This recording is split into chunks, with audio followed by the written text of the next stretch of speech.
So, what exactly is Watergate when people use that term? Well, it is named after the hotel that housed the Democratic National Headquarters, but the scandal had very little to do with the break in itself. Instead, the break in provided a window into a series of other actions um, carried out by President Nixon and/or his aides over the previous several years.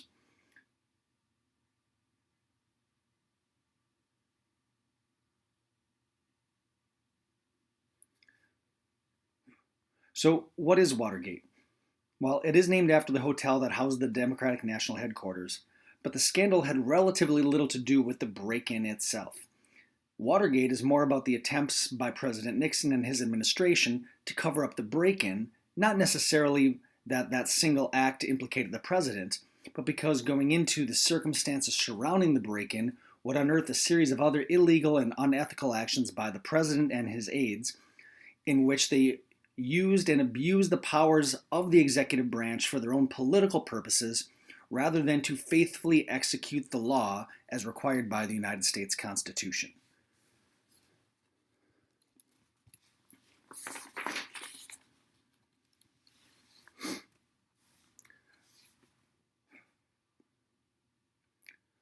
So, one thing to note about President Nixon at the time, he was not necessarily an unpopular president prior to the Watergate scandal crumbling before him.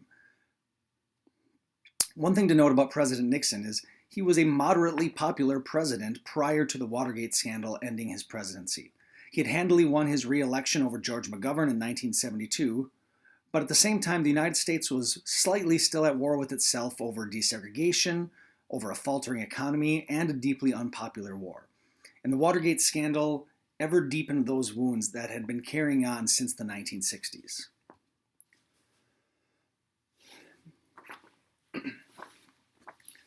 In this lecture, we are going to work through a bit of the chronology in order for you to better understand the impeachment charges that ultimately led to the end of President Nixon's administration.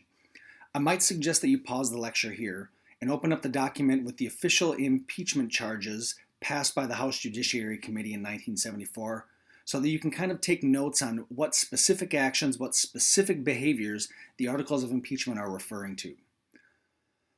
Beyond understanding impeachment, understanding the Watergate story is also a story showing the importance of a free press, the importance of an independent court system, and a functioning system of checks and balances, which were designed specifically to restrain the powers of the executive branch. So first, let's start with the break-in itself. What initially piqued people's curiosity, beyond the obvious targeting of the Democratic National Headquarters, was the burglars themselves. They all wore suit jackets. They had a series of sequentially numbered bills, suggesting that the money that they all carried had come from the same source. Well, first of all, they weren't burglars. It turned out that they were actually there to repair surveillance equipment that had previously been installed. So they weren't burglars in the typical thought of burglarizing in order to steal something.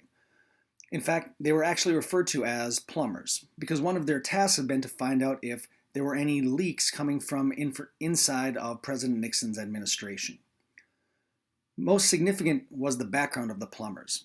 As noted in the news report, James McCord was actively employed as the head of the Committee to Re-elect the President and by the Republican Party as a security consultant. One note on this, the initials for the Committee to Re-elect the President are CRP, but extended out, the committee was derisively referred to as CREEP, the Committee to Re-elect the President. So when you hear me use the terminology of CREEP, that was the parlance of the day. Now, prior to being the head security officer of CREEP, McCord had been employed by both the CIA and the FBI. The other plumbers had worked in the intelligence agencies or were Cuban exiles who had previously worked with the CIA. In addition to the 5 who entered the Watergate building, there was another person who acted as a spotter from a building across the street, a man named G. Gordon Liddy. If you were to try to remember that name, Gordon Liddy, it's going to come back up towards the end of the lecture here today. Now, the 6 men, the 5 inside and the spotter, G. Gordon Liddy, they were convicted of breaking and entering, and for most people that, in a sense, was the end of the story. But over the winter and spring of 1972 and 1973, Bob Woodward and Carl Bernstein of the Washington Post, among other journalists, began breaking stories with the help of a secret source inside Nixon's administration. Now, the identity of this source was one of the great mysteries of modern American history. Supposedly, there were only 3 people who knew who this source was, and who they referred to this source as, and pardon my language, Deep Throat, named after a pornographic film of the era. The identity of this secret source would remain secret until he was ready to reveal his own identity nearly 30 years later. So this was one of the old parlor games of American history. Who was Deep Throat? Now, as far as Woodward and Bernstein's work, their investigative journalism opened up a lot of questions about the break-in, including the question of where exactly had the money come from that the plumbers had on them, namely who paid them to engage in the break-in. So what came of this is their work uncovered that Creep had a secret slush fund of millions of dollars of unaccounted for political donations from different political donors. Now, if you will recall a few chapters back, Richard Nixon had faced scrutiny for accepting donations from some unsavory characters back when he was President Eisenhower's vice president in the 1950s. Now, the question of who within the committee to re-elect the president had the authority to authorize payment, well, one of the most significant findings of Woodward and Bernstein was that one of the people who could authorize the payments was the Attorney General of the United States, who at the time was the head of the committee to re-elect the president. What it means to be the Attorney General of the United States is that it is their job to enforce the laws. I'm going to say that again. It was their job to enforce the laws. So we have now a sitting Attorney General who has been found to have authorized payments for a break-in of the Democratic National Headquarters. John Mitchell would resign shortly after this became public, but this really began the unraveling of the scandal. The clip there you're about to see comes from the 1973 nominee for Best Picture, following the story of Woodward and Bernstein. The film is called All the President's Men. This is one of the very final scenes in which Woodward and Bernstein have recently uncovered the fact that John Mitchell was one of the people who controlled the slush funds.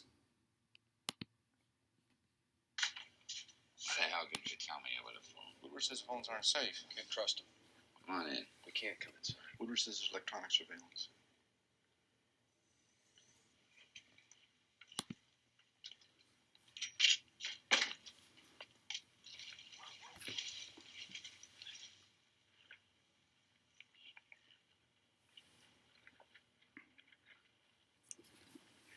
Surveillance, who's doing It's it? being done.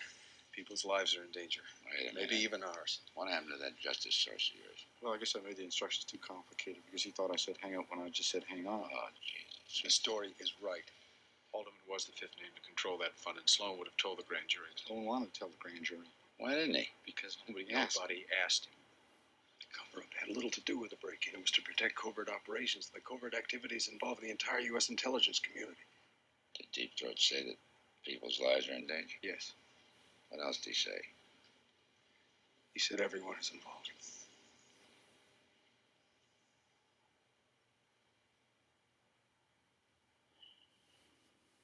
You know the results of the latest Gallup poll? Half the country never even heard of the word Watergate. Nobody gives a shit. You guys are probably pretty tired, right? Well, you should be. Go on home. Get a nice hot bath. Rest up 15 minutes. Then get your asses back in gear. We're under a lot of pressure, you know, and you put us there. Nothing's writing on this except the First Amendment of the Constitution, freedom of the press, and maybe the future of the country.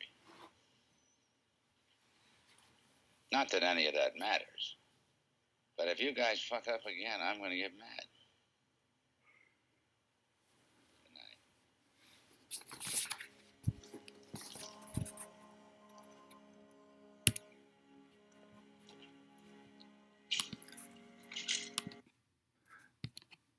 So who you saw there was a depiction of Bob Woodward and Carl Bernstein speaking to their editor, Ben Bradley, the third person who knew the identity of their secret source. And one of the things you'll note here is, or two things I'd like you to note is, they were discussing this name Haldeman. Haldeman was one of the other people who they found out had been able to authorize payment of funds. The other thing is they noted that people weren't really paying attention to this idea of Watergate. It was largely an old dead story. People seemed to have moved on from the election. So they were kind of fighting against this perception that there wasn't anything else to be told about the story. But it wasn't until the spring of 1973 that the story itself started to gain momentum. So first, James McCord, one of those initial plumbers, he publicly acknowledged that he had been pressured and in some cases paid by the White House to not fully testify about his activities for the committee to re-elect the president. In case you were unaware of this, this is a crime known as witness tampering, to attempt to influence, intimidate, or pay a witness to not fully tell the truth under oath. In May, or in the spring, congressional hearings began, and along with those hearings, there was a brand new attorney general. His name was Elliot Richardson. And as part of the ongoing, increasingly intense investigation into Watergate, he appointed what's called a special prosecutor. A special prosecutor is somebody who is appointed when there's an investigation being done within the executive branch, because typically it's the executive branch that conducts criminal investigations. So the idea of hiring somebody as a special prosecutor is to avoid any sense of the public that it's not a legitimate investigation. The idea, again, is to have somebody who is independent from the executive branch, who owes nothing to anybody within the executive branch, and to avoid any sense that this would merely be any kind of partisan investigation. In May, President Nixon fired one of his primary attorneys, a man named John Dean, after Dean began testifying behind closed doors about what he in fact knew about the committee to re-elect the president's operations. Following Dean's closed doors testimony, Nixon announced his other two top advisors, H.R. Haldeman, there's that name again, and John Ehrlichman were resigning, in many ways trying to pin the public blame on them. In a public statement, Nixon continued to deny or deflect any involvement in the break-in or the cover-up, laying blame at the feet of those around him, or in some cases blaming the press for following up on the story. The statement you see up at the top right comes from that statement, in which Mr. President Nixon said that there can be no whitewash at the White House, meaning we're not going to try to cover this up. But he also said neither the submission of their resignations or the acceptance of their resignations at this time should be seen as evidence of any wrongdoing by either one. Such an assumption would be both unfair and unfounded. Well, President Nixon could say this all along, but this in fact kind of turned up the heat on President Nixon's White House. If there was no reason to ask for their resignation, if nothing had been done wrong, then why in fact did he ask for their resignation? So this elevated once again kind of the intensity on the Watergate scandal. In ongoing Senate hearings, the Senate continued to uncover a wide range of illegal activities, including using the IRS to hassle political opponents. They had directed the CIA to break in and limit the Federal Bureau of Investigation, their investigation into the break-in. They found a series of illegal campaign contributions and also a secret audio recording system inside of the Oval Office. And a lot of this came from John Dean, who began to openly testify in the House of Representatives of what he knew, reading a several hundred pages long statement over 2 days, directly implicating the president in the cover-up. However, at this time, most Americans did not entirely buy John Dean's story. For the public, this was largely interpreted as a question of John Dean's word against the word of the President of the United States, and at this point in time, most Americans still believed in the president's words.